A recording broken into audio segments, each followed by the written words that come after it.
Good morning, everyone. Welcome to our Friday morning trading session. The day after U.S. Thanksgiving. How come you guys aren't in the mall? And there's only a handful of us here today. Well, let's see what the market does if it chooses to do anything today. We'll hang with it for a little while here. If the day is just kind of dismal and sideways, I think we may close up shop early, but we'll see how it goes. I've actually never traded the day after U.S. Thanksgiving. I almost always take the Friday off. But here we are. So it'll be a little bit of a surprise for me as well.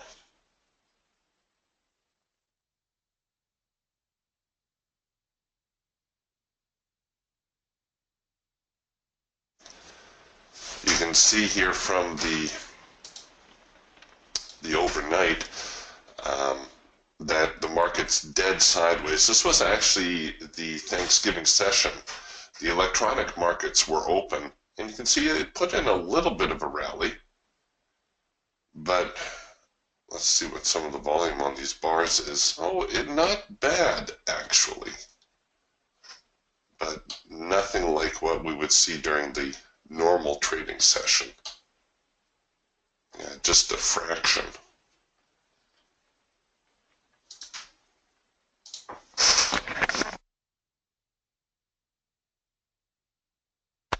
Oh, Jeff says can't see anything. Sorry, Jeff. Forgot to start the screen share. There you go.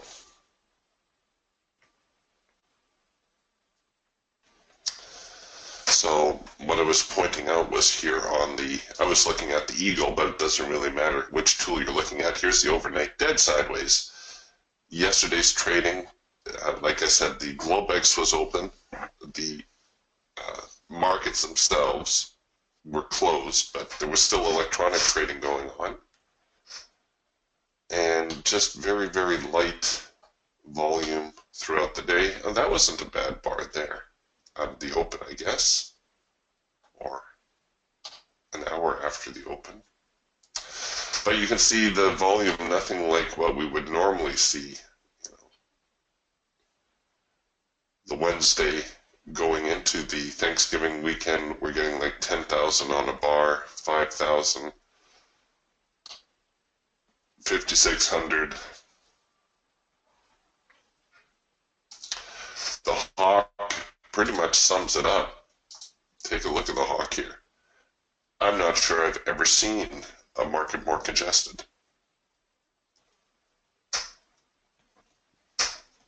Just dead sideways. But like I said, we'll hang with it for a little bit. And then we'll see what's going on, if anything.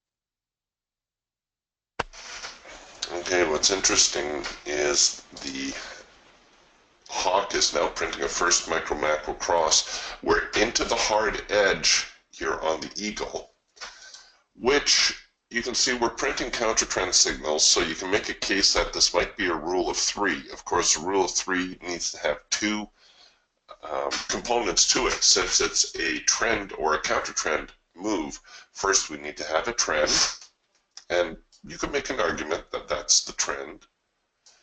Then you need the test of the extreme, in this case the extreme being the high. That might be it right there. It's hard to say though. If it is, then this could be a rule of three developing, even though we only have two counter trend signals at the moment. Oops, wrong button.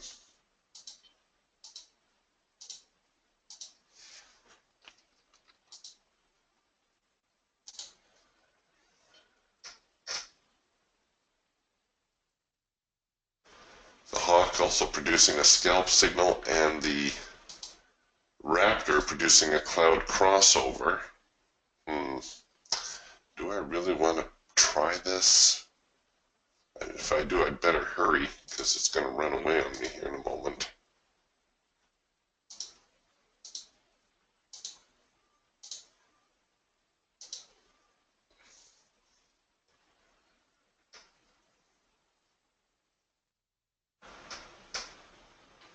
So here on the Falcon, we're getting a trend change signal.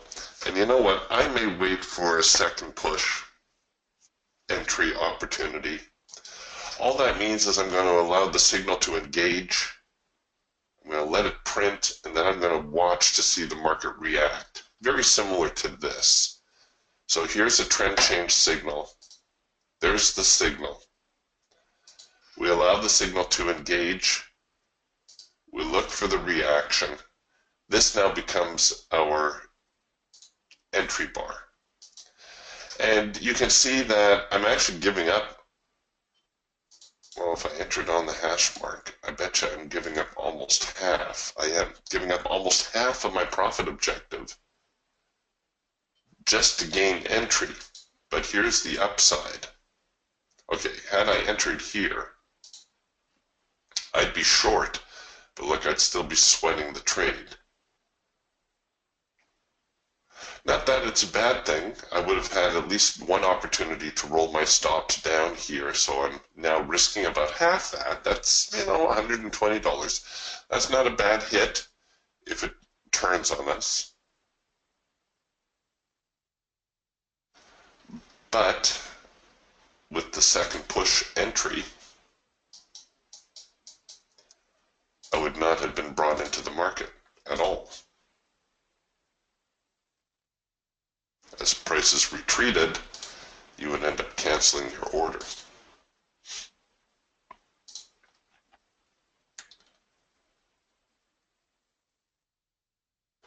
So, like I said, I haven't really traded the Friday after Thanksgiving, so I don't know how much volatility we're going to see.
All right, so we're kind of hovering right here by our median line.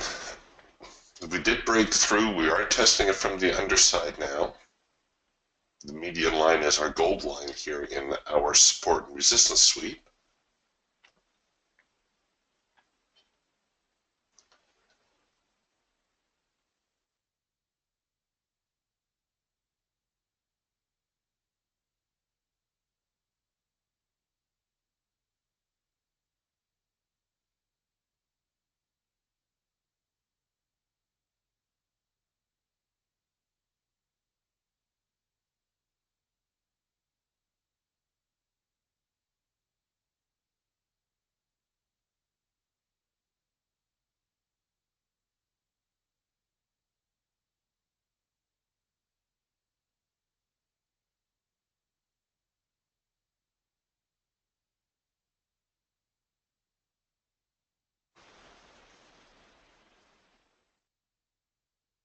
So we're still printing warning dots. Haven't completed a signal just yet.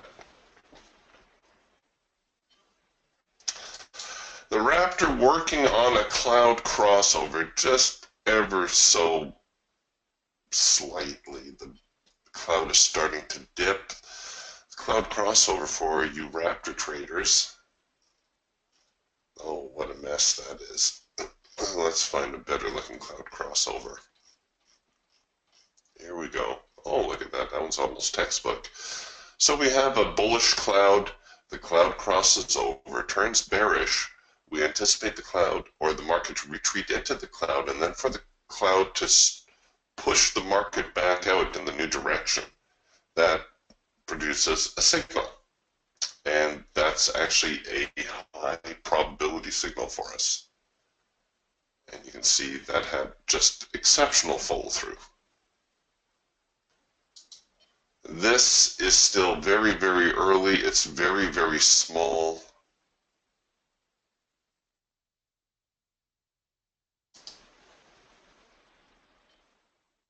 I don't know if I want to do anything with that.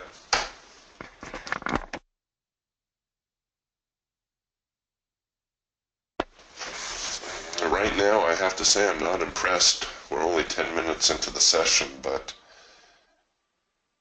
it's, as Elmer Fudd used to say, very, very quiet.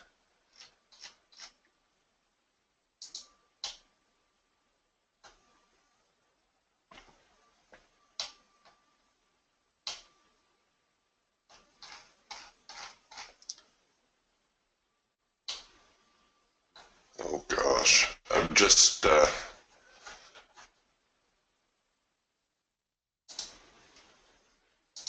for the heck of it, I pulled up a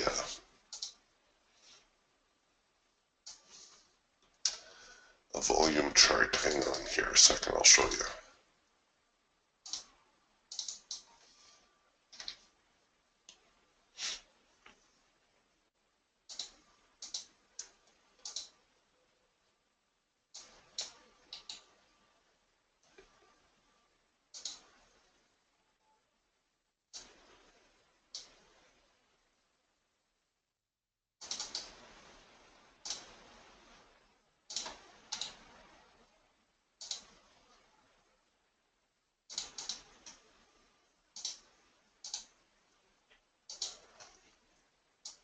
Okay, so just for the heck of it, I was pulling up a volume chart or just a regular chart to compare volume.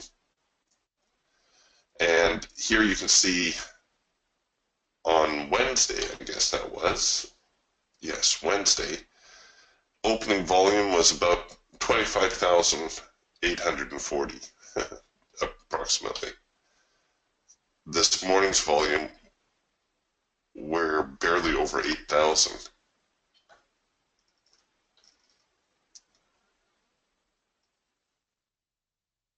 A couple days ago, opening volume about 20,000 contracts. Here we had 15,000 contracts, and that was a quiet start. I think this is going to be a bit of a bust. We're not even going to get 10,000 contracts here by the time this bar finishes.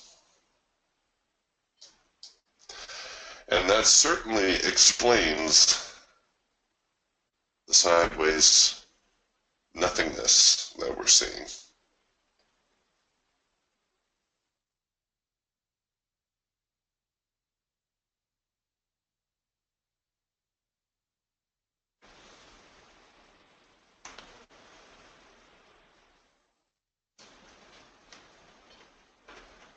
It's unlikely that we're going to see a breakout. I'm thinking we're just going to be stuck within a relatively tight trading range. Here we'll look at the Falcon.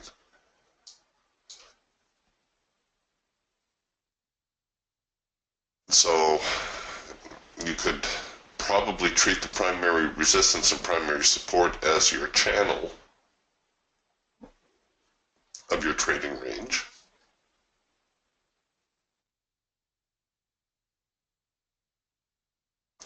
And you could sell the top and you could buy the bottom. Peter, I think I'm with you. Peter says it's 1:45 a.m. here in Sydney, Australia, and I'm going back to bed. Good night, Peter. We'll see you Monday. Honestly, folks, I think today is a bust. Like I said, I don't normally trade the Friday after Thanksgiving, and now I know why. So why don't we call it a day?